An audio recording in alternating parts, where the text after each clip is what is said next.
je pense que on a beaucoup insisté dans les cambo ya Moussa Nzambe Nenge qui est vraiment mingi na ko beba. En tout cas, comme un homme de Dieu, je le confirme que Moussa Nzambe, il y a beaucoup des infiltrés au bakoti na kata Moussa Nzambe, ba obenga ba Nzambe, or qu'en réalité, bana bango ba Nzambe te.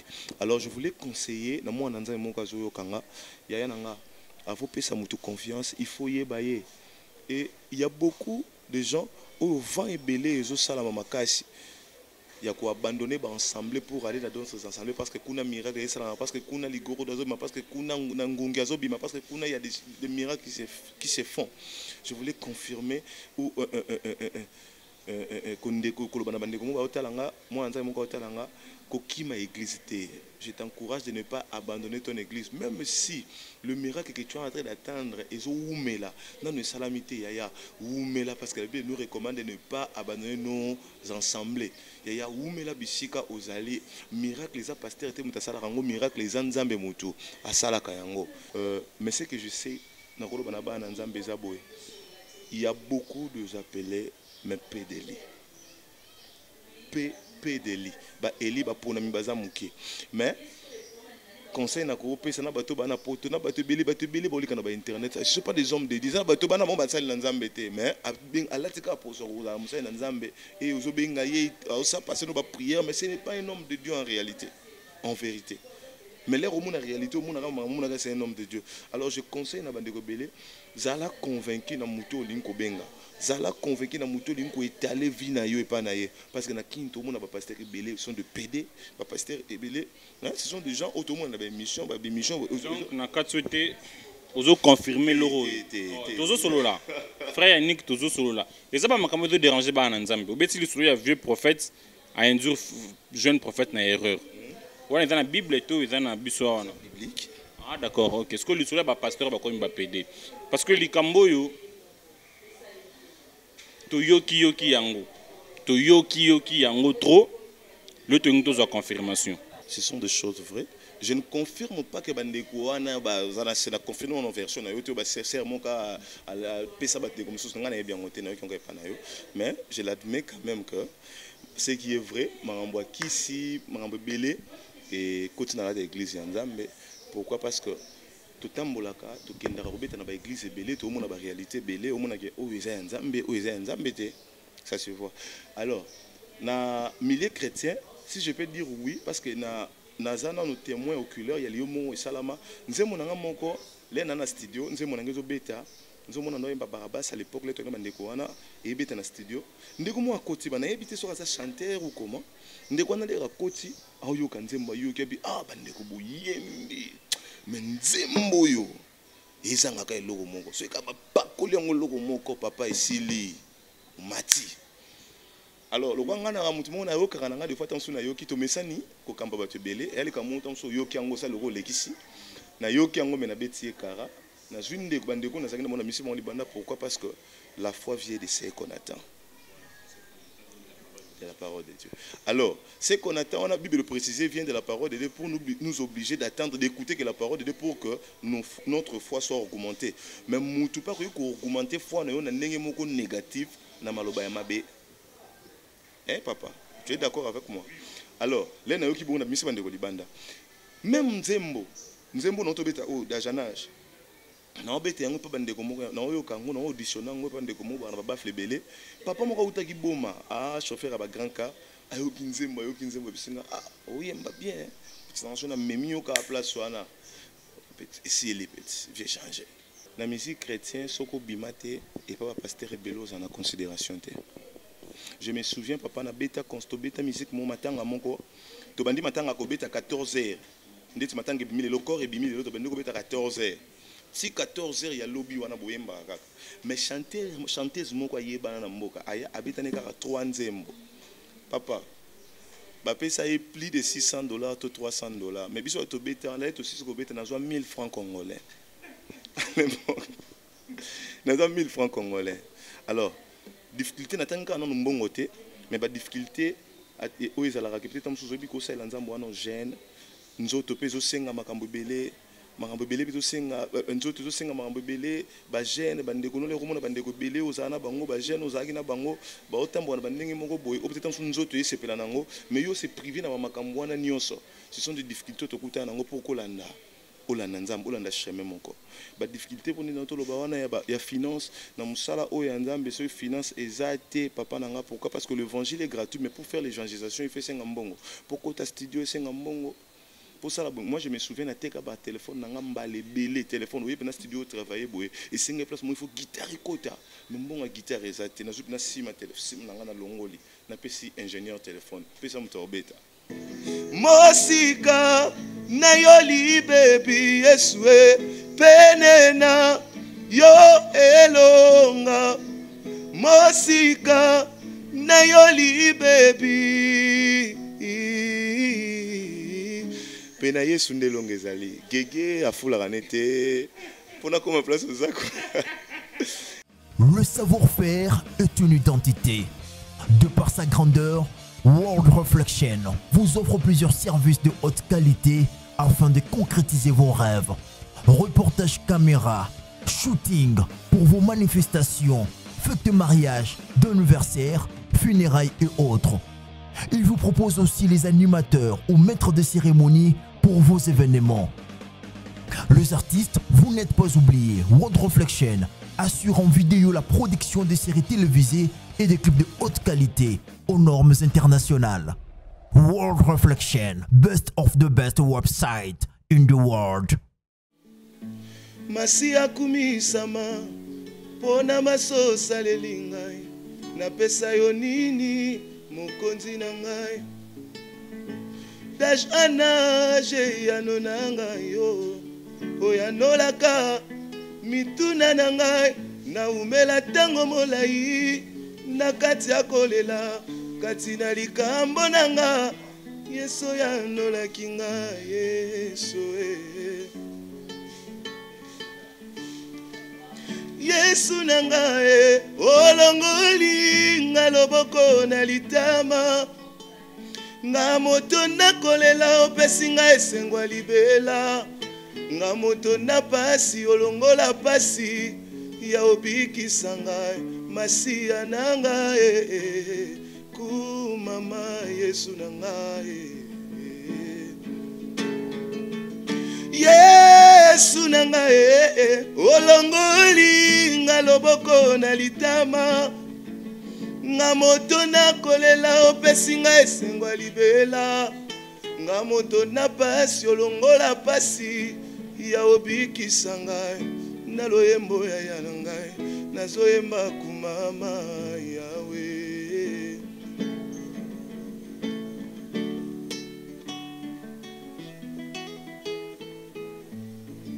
kati na pasi nani aya kopesa nga ta loboko na ye paloba nanga maloba ya malamu ebondisa motema na ngai nazwaki te na se na moi se minyoko na désespoir elikia nataki na bato epumbwaki lokola kasa na mopepe nzambe na bola masi otali ngai oyo kimawa oye lombango olongoli nga loboko na litama Yesu nga moto na kolela opesi esengwa libela nga moto na pasi olongola pasi ya obikisa ngai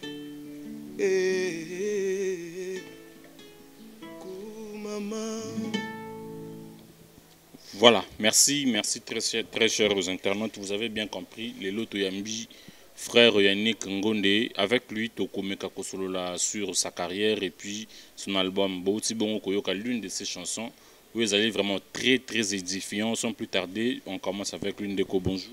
Bonjour papa. Bonne santé. Golanzambe Fouka. Titre Nzembo Ezani. D'âge en âge. Ezani a 4 albums. Oui, bien sûr. Mais apparemment, net ngamba liboso yo comme apparemment album yo qualité. Oui. Tout le bâtiment album yo qualité pourquoi parce que na nuit na salle bena sorti na ngo intergalé bignon sauté quoi. Na bimi pendate parce que j'ai même pas fait la promotion album. Voilà, album titre Nangwezani. Album titre Nangweza Pelena Yesu, donc Pelena Yo. D'accord. Ils ont combien de titres? Album Nangweza na 8 titres. 8 titres. Si quoi au lobby que nous avons sali promotion, qu'est-ce qui empêche tout le monde de retenir? Peut-être le Seigneur n'étant pas encore recommandé au salaire.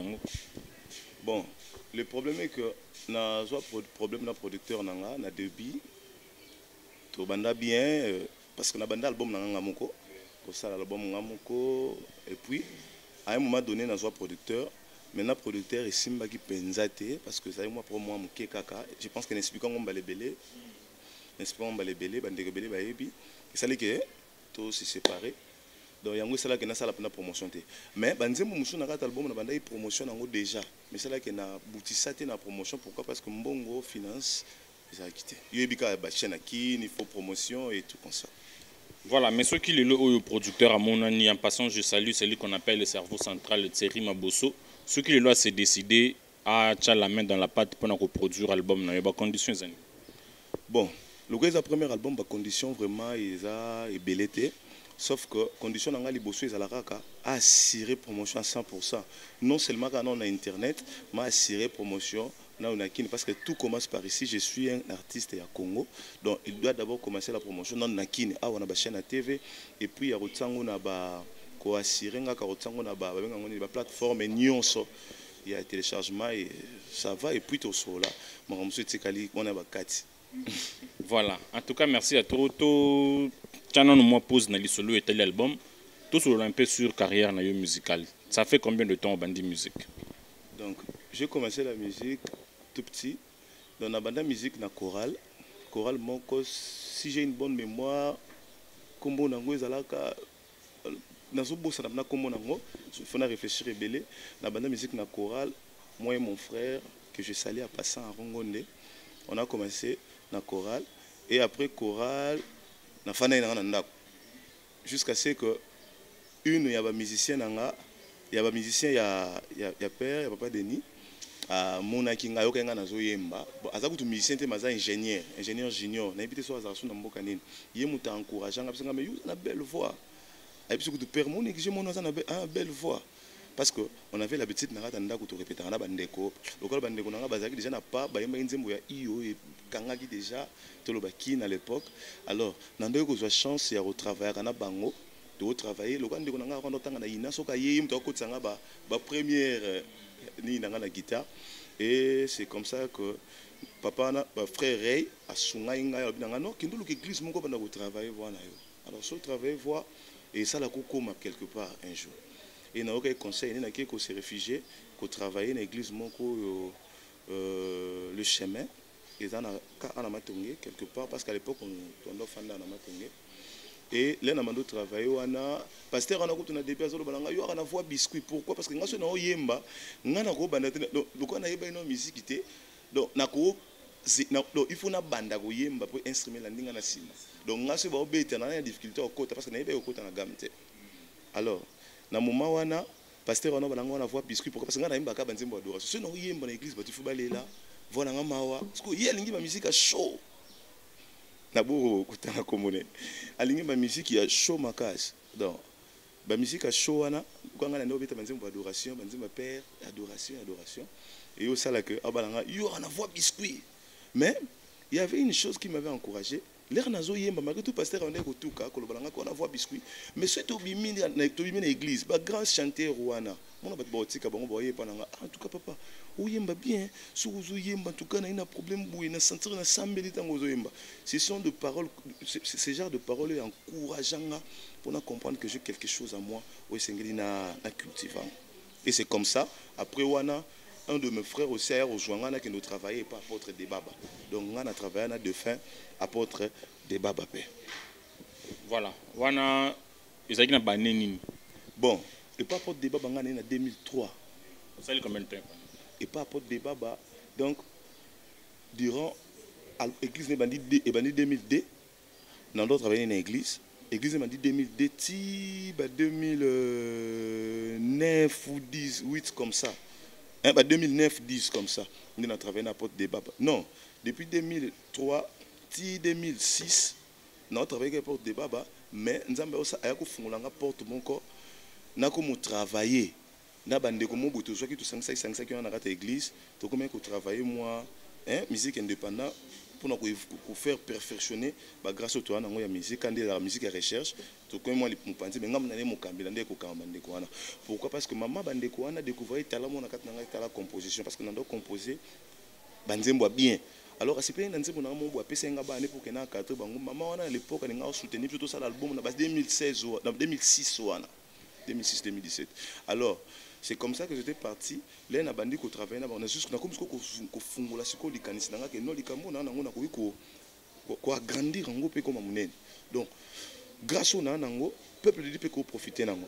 Alors c'est comme ça na 2007 na sali premier concert nanga na bandeko wana oh il y a qui sorti officiel il y a groupe nanga da groupe indépendant mais à l'époque tenait comme on a eu qui Cœur des Anges na sali première sortie il y a groupe nanga na 2007 na petit concert liboso ngamoro leader na telemi liboso na oyemba pour le groupe ezaka kato ekufa boka bana bandeko bon bandeko na majorité ya bandeko tout ça na bango sortie officielle wana sur 100% na tikala ta musuka na mutu moko to mibale ndeko misusu bakenda basala babilo na bango misusu le ba pasteur tout consort babilo moi genre wana mais na bandeko nyusu to bandana bango ka ndeko moko to mibale misusu pe bapengwa na kati to bandana bango nzela nzambe la toujours bongo les nzamba sangsara bato benga bato nyonso te il y a de cela on nzamba ponaka na misusu nzamba tikaka je sais pas comment wana yaka na ngolo nzambe alors c'est ça. Voilà, donc Tolobaki osa peut-être un peu plus de 10 ans en carrière, mais pas difficulté ni au Koutani Nango durant carrière musicale. D'ailleurs, pour commencer, la première des choses est ali, la musique chrétienne, Soko Bimate et Papa Pasteur Belos en considération. Je me souviens, papa na beta consto beta musique mon matin à mon corps.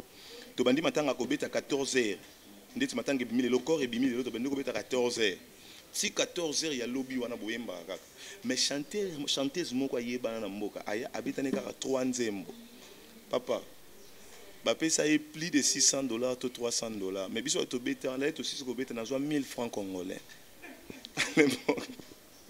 na 1000 francs congolais alors difficulté na tanga na mbongo te mais ba difficulté o ezala ka peut-être msuzo biko sala nzambo wana jeune nzoto pezo senga makambo belé makambo belé biso senga nzoto zo senga makambo belé ba jeune bandeko no le komona bandeko belé ozana bango ba jeune ozaki na bango ba otambo na bandenge moko boye o peut-être nzoto yesepela nango mais yo c'est privé na makambo wana nyonso ce sont des difficultés to kuta nango pour kolanda olanda nzambe olanda chemin moko ba difficulté pour nina to loba wana ya finance na musala o ya nzambe so finance ezate papa nanga pourquoi parce que l'évangile est gratuit mais pour faire l'évangélisation il fait senga mbongo pourquoi ta studio senga mbongo.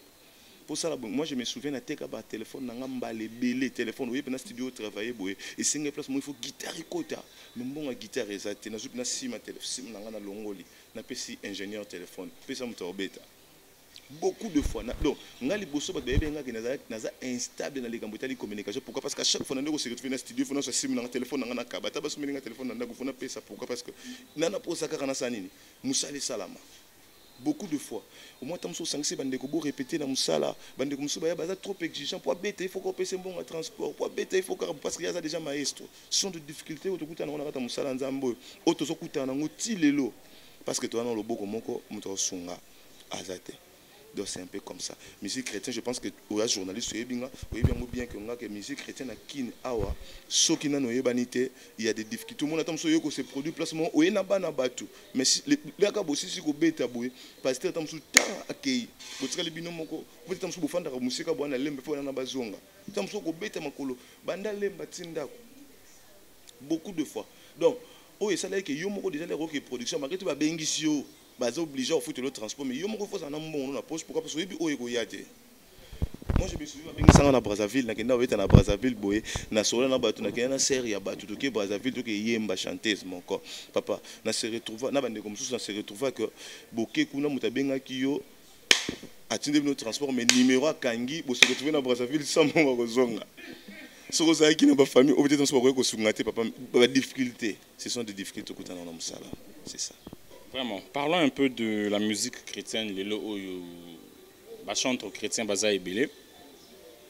Mais À mon humble avis, je pense que le maestro révèle la contredire ngaïté. À mon humble avis, je pense que mingi beaucoup miko kima musique dite profane peut se senga bino ba kisi mingi. Yango beaucoup miko se réfugier plus dans la musique chrétienne parce que c'est pas bon. Bien que kisi zali to le belangope, mais c'est pas vraiment trop kisi suffit au beti et l'oro moro et c'est pas si battu et puis ok succès tout ça. Oui, ce sont des choses qui est vrai dans Kobo Yangote, dans comme il a vu à Tumsumbonote. Ce qui est vrai, ce sont des choses où ils ont salama. Pourquoi? Parce que la musique chrétienne, c'est qu'on a à comprendre le mingi mingi. Il y a des bango, il y a une soif. Il y a une soif, il y a l'évangile. Et tout le monde a soif, il y a succès, il y a ça. Amada. Alors, on a un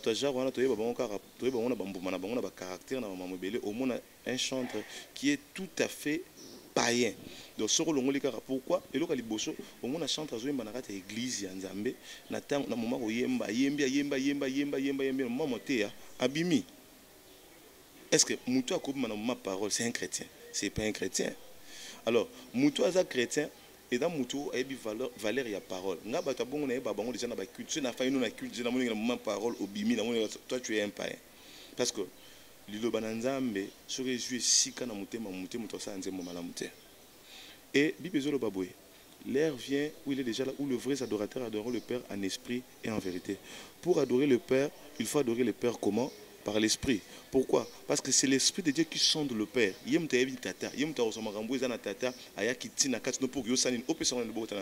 Alors, si tu n'as pas l'esprit de Dieu au transmettre le côté, c'est poussé par l'esprit de Dieu.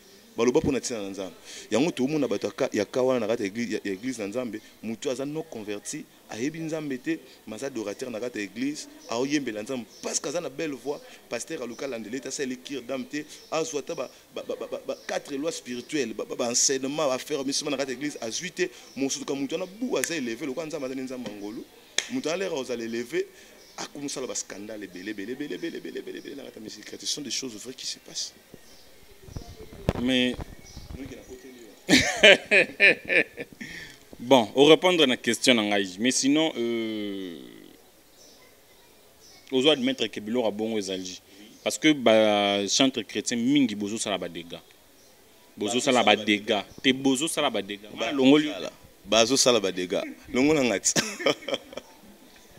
Mais le lo est comme un peu difficile de reconnaître le vrai et le faux. Pourquoi? Parce que même dans la musique dite chrétienne qui s'écoute, je ne peux pas m'attarder, m'attarder à Robert Elisolo et à Marambessé de qui déjà, mais c'est connu de tous, et il y a même des chantres Oyo Bisutuye, Baranakala, Bayembi, Basali Nanzambe, tout ça. Lelo Oyo Bada accusé à Rosalaba occultiste. Lelo Oyo, il paraîtrait que l'une des chanteuses a initié ma frère Ebélé dans l'occultisme. Ténantant à communauté, en tout cas, le respect m'oblige à communauté, mais c'est une réalité peut-être tout éviter ou tout zoyoka. Est-ce que frère Yannick a ça coûtana déjà ne l'eau mourir bon venant d'un serviteur de Dieu ou d'un chanteur? Bon. Venant d'un homme de Dieu, bon, je dois d'abord l'admettre que les hommes en la musique chrétienne, ce sont des choses vraies. Je ne confirme pas que Bandekouana, c'est la confirmation en version na YouTube, c'est mon cas à la pesa batte comme ça, mais je l'admets quand même que ce qui est vrai, Marambo Kisi, Marambo Belé et continue à l'église Nzambe. Pourquoi? Parce que tout tambolaka to kenda robeta na ba église belé to mona ba réalité belé o mona ke o eza Nzambe o eza Nzambe te, ça se voit. Alors na milieu chrétien, si je peux dire oui, parce que nazana nos témoins oculaires, il y a liomo et salama nzemo nanga moko le na studio nzemo nanga zo beta nzemo na noyemba barabas à l'époque le to na ndeko wana e beta na studio ndeko mo akoti bana ebité so ka chanteur ou comment ndeko na le rakoti ayoka nzemba yoka bi bandeko boyembi mais nzembo yo ezangaka eloko moko so ka bakoli yango eloko moko papa esili mati. Alors le gwanga na mutu mona yoka na des fois tanso na yoki to mesani ko kamba bato belé elle ka monta so yoki yango sa loko lekisi na yoki yango mena beti kara na june de bandeko na sakina mona misi mon libanda. Pourquoi? Parce que la foi vient de ce qu'on attend. de la parole de Dieu. Alors, ce qu'on attend, on a Bible précisé, vient de la parole de Dieu pour nous obliger d'attendre, d'écouter que la parole de Dieu pour que notre foi soit augmentée. Mais tout pas augmenter foi na négatif na maloba ya mabe. Hein papa, tu es d'accord avec moi? Alors, les nayo ki bon na misi bande ko libanda. Même nzembo na tobeta o dajanage. Na obeta yango pa bande ko moko na oyo kango na auditionner ngo pa bande ko moko na ba flebele. Papa moko utaki boma, chauffeur à ba grand car.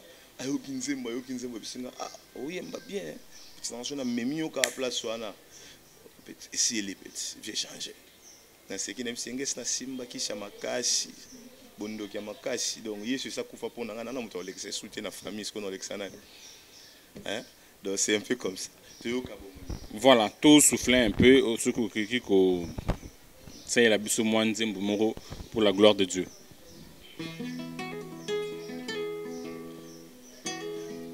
Nakotalela moto te nanetoli miso se na yo nzamba bikamwa epa na yo lisungi ekoutaka po yo mokonza bomoi na ngai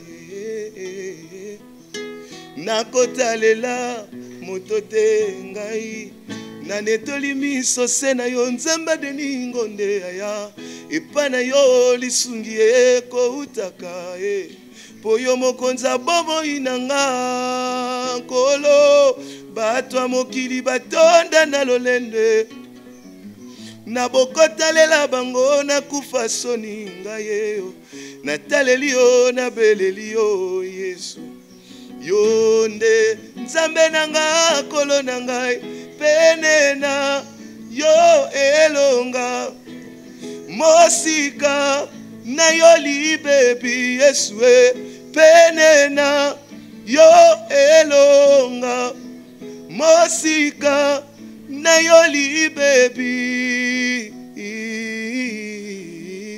pena Yesu ndelonga ezali gege afulaka nete pona koma place ozako basinga na kingo ya lokete fulaka te. Tu sais, j'ai toujours dit ce no ye manzembo nem sarabatu papa c'est comme mutu oyo azana ba diplôme d'état. C'est comme mutu azana ba compte na banque. C'est comme mutu oyo azana ba relation na ba généraux. Mais que c'est comme mutu eboluka nzambe te. Pour prière et foutaka. Celui qui est capable de prier est capable de tout. La personne qui est capable de prier est capable de renverser les hôtels familiales. Est capable de renverser la loi établie dans la famille, dans le quartier. Alors je vais profiter, parce que c'est une émission chrétienne, pour dire à une personne qui me suit que na ba premier otumbisayo luka nzambe nzamba oyanola yo. Bato babelela nzambe bamona nzambe ko sala a changer ba problème na bango. Moi je crois qu'il peut aussi changer ta situation. Voilà, merci. Je crois que cette chanson a fait plaisir à celui qu'on appelle le berger. Dieu merci Bendo Malamba depuis les États-Unis. Topé sur Mbotena communauté Gojik Mobimba kuna na Iowa. Frère Yannick. Lisolo yo na boyaki ko beta on me otumbo yango. Ozo confirmer makambo lobi. Bon, na confirmé. My God. Parce que entendement na bona yebité. Nga lelo ti lelo oyo nga na yoka na yebi keza bato balobaka te. Nga na yoka eloko mususu. Yo yoka ni. Na yoka na Jésus. Pardon. Yebi ki Satan est le père des menteurs. Oui. Et ton chrétien ko kosaté. Merci. Yango na lobi non. Na yoka au nom puissant de Jésus. Alors, je voulais confirmer une chose. Ce qui n'a lobby comme ya Gégé, c'est parce que banaki ni bakomo kanisa, c'est comme si Gégé mon kazo fula bato. Non, Yesu muta fula bato. Moi, je crois que la personne qui a élevé le pasteur Moïse Mbiye, c'est Jésus-Christ de Nazareth. Pourquoi? La Bible déclare que l'élévation vient ni de l'Orient ni de l'Occident. L'élévation vient de l'Éternel. Je pense que tout ce qui se fait dans les Cambouis. Bon, Torozongelango, voilà. Mais autre chose, frère Yannick, apparemment, les musiciens chrétiens mingi pe le loyo. Beaucoup mis la tendance à recommander un pasteur. Je vois déjà le frère Mike Kalambay que je salue en passant. Ndenga yembara déjà, comment déjà roté y a peine ba émission dans ta présence. Ndenga salaka. Je vois le frère Michel Bakenda aussi. C'est comme ça comme modéré. Je vois beaucoup de chantres aujourd'hui où peut ba comme dans la tendance moro ya Rosala pasteur. Est-ce c'est par appel Yanzambe? Tout peut-être parce que baza na façon wana ya ko tenir un discours devant public to ba timbeli pe ki cop wana quelque part réseau foot tapé. Bon on a précisé que na yo moko pe uza na mulongo wana. Ngabi na mulongo yo mona ondeni. Ouais. Si je peux dire un mot par rapport à Makambo yo, je peux dire quoi? Papa, côté les Malibosa bat côté le Balanzambe, si tu n'es pas appelé au Kokate. Oui, je peux dire qu'il y a des gens na kati bato ba oteya o ba yebiko loba. Yango ba bazoteya. Mais moi je peux confirmer ceci. Bandeko Belo ba oteya le Balanzambe za bato ba recevoir appel et pas Nzambe. En ce que je sache. Hein? Que ba recevoir appel et pas Nzambe. Mais je voulais aussi que le Belo mo bato belé bazo comprendre. Pour prêcher la parole de Dieu, là, il y a aller par toutes les nations, aller partout et faire de toutes les nations mes disciples. Alors, que le pasteur aller de toutes les nations ou les évangélistes. Non, non, non. Alors, aller partout dans le monde. Donc, alors, il y a frère, il y a pasteur, il y a donc, alors, il y a bisogno so que tout le bananzam. Même un enfant peut prêcher la parole de Dieu. Pour prêcher la parole de Dieu devant l'assemblée, ça ne te demande pas d'être seulement un pasteur. C'est pas ça, papa. Parce que c'est une recommandation que l'Éternel, que Jésus a donné à tout le monde qui lui a premièrement réussi comme Christ et Sauveur. Vous comprenez? Alors, bandeko ba hotel le bananzambe ngai kolanisa mananga na biki ba recevoir appel moko. Mais na likambo to loba, ceux qui comprendre bien. Ezana bandeko ebele oyo ba banda côté ata mususa ba tombwama. Ba banda côté avant ta musuba comme ba grand o baza lelo. Alors là ba comme ba grand le romoni oté, amoni ka côté ata ko yemba comme passer. Non non non. Il y a plein de bengi bangolère bakomi élevé, c'est un peu comme ça. Mais dans zone de Maka, ils ont moi eloko moko boué, ils ont pena la mode batu na bakomi pona bango bango na ke pona yemba bien fona yeba kotea. Pona ko yemba il faut ça nous connecter dans Nzambe, c'est tout hein. Tous ont le même ordre d'idées. C'est ce que nous vivons actuellement à Kinshasa. Beaucoup de nos amis, nos frères jeunes, locaux Labisso, phénomène moko do régner actuellement à Kinshasa, ministère. Au moment où on a une église songolo pakala, tout pas une église te à tamboli. Le rôle de la formation biblique et comme mingi, la formation sur le leadership, le développement personnel et comme mingi. 2 jours, 3 jours après une décoisement 3, 4, 5 vestes naïe. Parce que une école moro na quartier, ba PC espace chaque dimanche na pourquoi. Ndekwa matingomba. Ayoki voix audible ya Nzambe. Et puis, à Saleli Oyo Bible, le Binabiso, voici les miracles qui accompagneront ceux qui auront cru à mon nom. Atseli Batuma beaucoup. Atseli Mutuma beaucoup, Moutoua Biki. Le frère se déclare serviteur de Dieu. Père Omiroté, Père Batu, dans tout Kinshasa. Dimanche, n'est pas pourquoi. On dirait que c'est un groupe de prières dans l'église de réveil, Bandara Nakala. On dirait un phénomène, de fois, tu comprendre. Mais leur particularité, c'est qu'ils ont des escou mingi en français. Bon, n'a pas de problème, tu n'as pas mais yo est un serviteur de Dieu. Roro expliquer biso et le roi comment. Ouais, na likambo na batebele ba comme na complexe nango. Batebele mo na que soit terre en français, c'est comme si que non, il y a otéaté. Moi, je connais des serviteurs élevés dans ce pays, des patriarches comme des patriarches Kela Nimpata. Jusqu'à présent, des fois, ils ne prêchent qu'à Lingala. Et au monde, une personne qui prêche en français n'a il y a une erreur orthographe. On m'a donné un témoignage, il y a papa Monko, à Yaka Église, il y a évangéliste Moro Sam que je sais la Pessanga, témoignage en Abiké. Frère Wana, à Yaka Église, papa Monko, je suis pasteur dans ce commerce à la Ranine.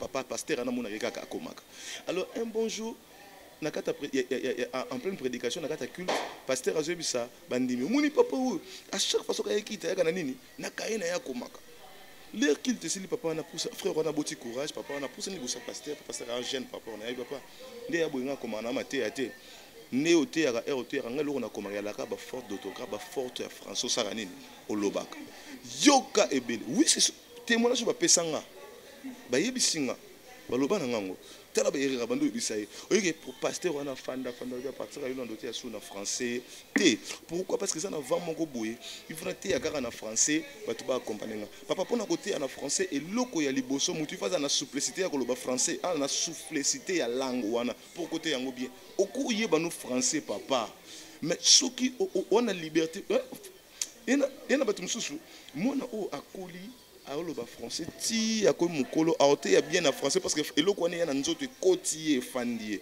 alors soko koy mukolo obando luka ba mo atoyebi français to moloko oyebi français mais oyebi français te on mona papa mais ce qui est vrai je ne condamne pas bato bater en français je ne condamne pas aussi bato bater en lingala mais le problème ezali ti ya na langue oyo oza ko se sentir à l'aise au monde qui était libre parole les années eza ko ezokota ndetinga moi je prêche la parole de Dieu mais langue oyo na se sentaka à l'aise côté papa atana ki États-Unis hôtel le banza monsieur évidemment non en Afrique du Sud boy na oteya na lingala o interpréter nga na anglais so boy na kango bisaka na zongi ndako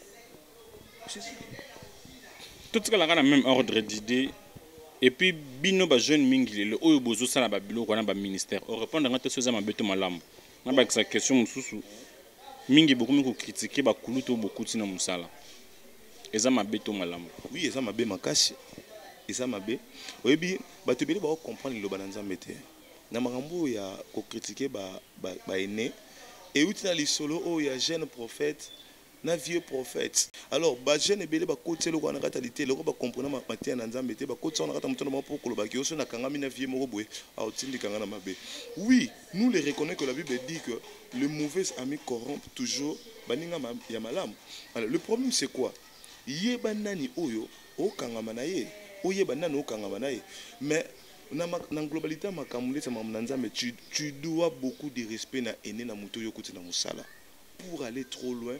Pour omata, l'humilité précède la gloire. L'orgueil précède toujours la chute. Maintenant, les cambos ministère, je l'admets aussi que Vawana Nakata Kini Awa est vraiment mingi. Mais ce que je sais, il y a beaucoup de appelés, mais pédéli. Pédéli. Eli pour mais conseil na ko pesa na bato bana poto na bato beli bolika na ba internet je suis pas des hommes de dire ça bato bana mo ba sali na nzambe te mais alatika pour so la musa na nzambe et ozo benga ye ça passer no ba prière mais ce n'est pas un homme de Dieu en réalité en vérité mais l'air au monde en réalité au monde c'est un homme de Dieu alors je conseille na bande ko belé zala convaincu na muto linko benga zala convaincu na muto linko étaler vie na yo et pas na ye parce que na kinto monde ba pasteur belé sont de PD ba pasteur belé ce sont des gens autrement on avait mission donc na katsuete ozo confirmer loro tozo solo là frère Yannick tozo solo là les aba makambo de déranger ba na nzambe obeti li solo ya vieux prophète a induire jeune prophète na erreur ouais dans la Bible et tout dans la Bible biblique ah d'accord ok est-ce que le solo ba pasteur ba ko mba PD parce que likambo yo to yoki yango trop le tengo to za confirmation oui il y a un pasteur belé quand il ba simbi kisi alors na ba kisi yango nde tozoyo keza que ba pesi bango hors de tout temps ba recommander bango pour atomba ma il faut bimana muninga ne mubali tu vois ce sont des choses comme ça et mingi il y a un pasteur qui avait donné un témoignage que non muninga na moko ayima qui est na circuit moko parce que tout ba na mila ba sala nzambe maki na circuit moko boye parce que amuni muninga na fuluki ya matsa comme na mbongo ayepa ne ko senga lisunga $100 muninga na ba yo senga $100 ya na la so place a bien ko zo mbongo amima pa mindele moko boye alors ba exiger à la PD pour que azwa Nyoso, église tonda batu et moi et le pasteur est venu dénoncer ça la milieu pasteur pour que tout ça là attention deuxième réseau ça va réseau oyo et il y a mon église ba financer le cadre local ba partenaire ba financer yo ba pesi muto ka batongo l'église bien ce qui yo ça la ba mon a continuer na profondeur pas tenga ko comme monate ce sont des choses il y a ba circuit ba branchement qui y a ko financer batu ba église tongo l'église ba pesi placement bien mais ceux qui ont lié, ça va membre, ce sont des choses qui se passent beaucoup dans les chrétiens. Comme ça, ils ont vraiment pollué ma cache. Alors, il faut être prudent, des causes la prudent.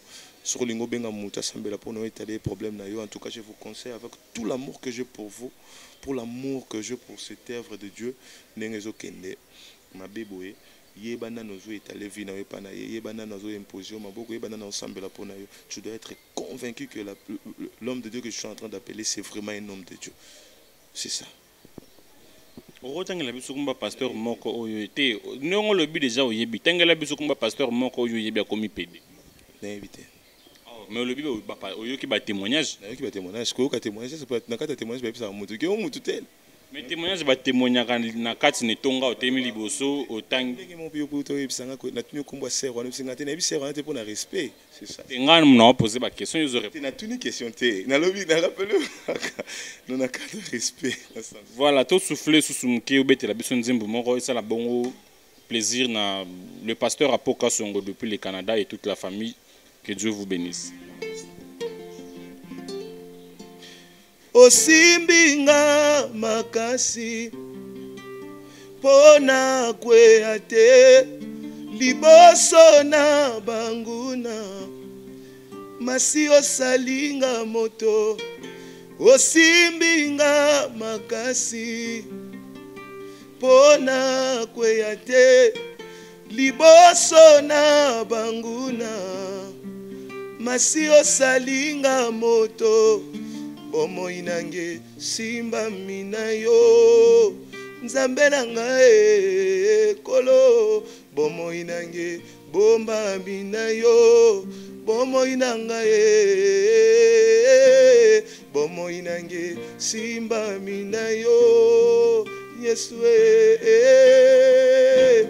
osimbinga makasi pona kwea te liboso na banguna kolo osalinga moto osimbinga makasi pona zinda te liboso na banguna masi osalinga moto bomoi nange simba mina yo.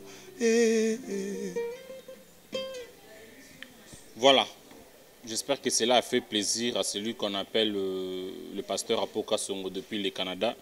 Frère Yannick, tu as commis vraiment dans souka ya entretien na biso. Message nini Europe sana bandeko yo ba Zolanda biso. Et puis ceux qui besoin de soutien ezali bandeko bazo yoka yo. Oui, par rapport à tout ce que nous venons de dire, je pense que on a beaucoup insisté dans les cambo yo ya Moussa Nzambe ndenge yo kende vraiment mingi na ko beba. En tout cas, comme un homme de Dieu, je le confirme que Moussa Nzambe, il y a beaucoup des infiltrés au bakoti na kata Moussa Nzambe, ba obenga ba Nzambe or qu'en réalité, bana bango ba Nzambe te. Alors je voulais conseiller na moi Nzambe mon kazo yo kanga, ya nanga, avo pesa mutu confiance, il faut yebaye. Et il y a beaucoup de gens au vent et belé ezo sala makasi. Il y a quoi abandonner ensemble pour aller dans d'autres ensembles parce que kuna miracle parce que kuna ligoro parce que kuna ngungi azobima parce que kuna il y a des miracles qui se font. Je voulais confirmer ou kondeko kolobana bandeko mo baotalanga moi nzai moko otalanga kokima église te. Je t'encourage de ne pas abandonner ton église même si le miracle que tu es en train d'attendre est oumela dans une salamité yaya oumela parce que la Bible nous recommande de ne pas abandonner nos assemblées. Yaya oumela bisika ozali miracle les pasteur te mutasala rango miracle les nzambe mutu asala kayango yaya puissance pasteur te abota mara puissance nzambe mutasala nini apesa rango tikala na église ezali à moins que ça la kamoko peut-être en chose privé au moins que nzambe mutu ebisio sa nini olongwa. C'est un message que je voulais donner. Ce que vous en appliquez, vous dérangez. Yaya, rideau à temple et panzana pour et pasuka en deux morceaux pour que tous soient privilégiés au côté de la présence en Zambé. Bisonio, il n'y a pas pasteur, il n'y a pas frère, il n'y a pas service, il n'y a pas tout le Zambé, tout Zambé, auparavant, il y a qui sacrificateur, bon, il y a qui n'a droit au côté na présence en Zambé. Mais depuis Yesu a koufa pour que temple rideau à temple pasuka pour que yonanga to kota to peut action na kokuta na Nzambe kosolane. Si tu as un problème, kota na ndako sambela pona dikamu na yo, Nzambe na moka koyoka yo. Si l'Éternel te convainc, ya ko benga pasteur moko, oh monique yé pena Nzambe na Nzambe, appelle-lui, soumettre kana yo, pesa confiance, il va prier pour toi. Donc c'est ce que je voulais dire, mais je voulais aussi insister que le belo moko pour na musala nzambe pour l'album nazo sala album on sala eza presque fini mais na to bakena producteur to zaki moi to yokana ki bendate yango album bimaki te nazo loka producteur moko ndeko moko ko sala oza producteur au sungaka musala nzambe d'une manière ou d'une autre na finance na yo au benga biso na numéro 00243 89 19 36 742 00243 89 19 36 742. Yana bande ko belé bamsu ba benga ba balanga papa Yannick to ndo kotala yo na totala na matanga ya leki na yo totala yo na mi matanga moko bobeta ki totala ki oboye me pesa ki numéro de téléphone te ozana poso benga nga numéro yango wana benga ngai 0 donc 24 heures sur 24 heures na oyamba yo pour la gloire de Dieu to solo là donc na ose la vraiment soutien ya bino nyonso et l'Éternel ne manquera pas de vous bénir. Mabanga. Donc on a fait sa salutation, on a fait sa salutation. Ah bon, c'est ma phrase, Mukeli banga. On fait ça bambote na bande ko bas. Gloire à Dieu. Na on fait ça bambote na bande ko nyonso botalanga. Je voulais commencer d'abord na ndeko, nzama pambola yo, ba bonne chose na parcours na yo, na carrière na yo, nzama musika et na pesi merci na Hervé Lula, nzama pambola yo. Merci pena parce que na moni filmage qui tourne makas. Donc je crois que les kabia makas. Nzama pambola maman Alice na Suisse. Nzamba pambola sœur Anna Cœur Matondo na Hollande comment moi passe Anna Cœur Matondo na Hollande Nzamba pambola yo sœur Bobette na France Nzamba pambola yo évangéliste Patrick Moulamba moi na Suisse ya tongo tongo Nzamba pambola yo sœur Véronique na Canada Nzamba pambola yo maman Esther na Canada Nzamba pambola yo et je peux pas oublier sœur Michael Moulamba na Suisse Nzambe apambola yo nzamba pambola bino nyonso na komona Yesu. Voilà, merci beaucoup Bolandi Boyoki ndenge frère Yannick a expliqué à l'Obeleli par rapport à l'œuvre de Dieu. Il a un album qui est en pleine préparation. Ba soutien na bino pona musala oyo et comme anasuka et sunga bongo bande komisuso bazana ba problème et ko sala bien. Au lieu ya ko kabaka mbongo na bato moko boye oyo basala rabino makambo bino boyebi sunga musala na nzambe Nzambe akopambola yo akozongisa yo au centuple. Quant à moi, je dis un grand merci à celui qu'on appelle le maître Ben Sulubika de London. En tout cas, mbote na yo, je n'oublierai jamais le Riss Noir, hein, maître Nicolas Ibumbu, le Riss Noir na Saint-Pétersbourg. Na bosani bongote Jocelyne Tan à la Cades na Hollande na peso mbote esika ozali. Joyeux anniversaire à toi la patronne na ta casa, merci à trop. On est toujours ensemble, joyeux anniversaire na yo. Tika ete nkolo azala na yo bakiselo su mikolo ebele. Je dis un grand merci à celle qu'on appelle Aurélinda, la Patricia Miracle. On est ensemble. Je dis un grand merci encore au frère Jérémy Moutoudi, mon grand frère propre, Mbote Yatro ici Kaozali. Je dis merci à celui qu'on appelle le cerveau central, Thierry Mabosso. Nkolo azala na yo nkolo mona yo tozozela toujours sala musala ndenge zalaka kaka ndenge osengaki. En tout cas, musala ezosalema, musala vraiment ezosalema pe ezomonana.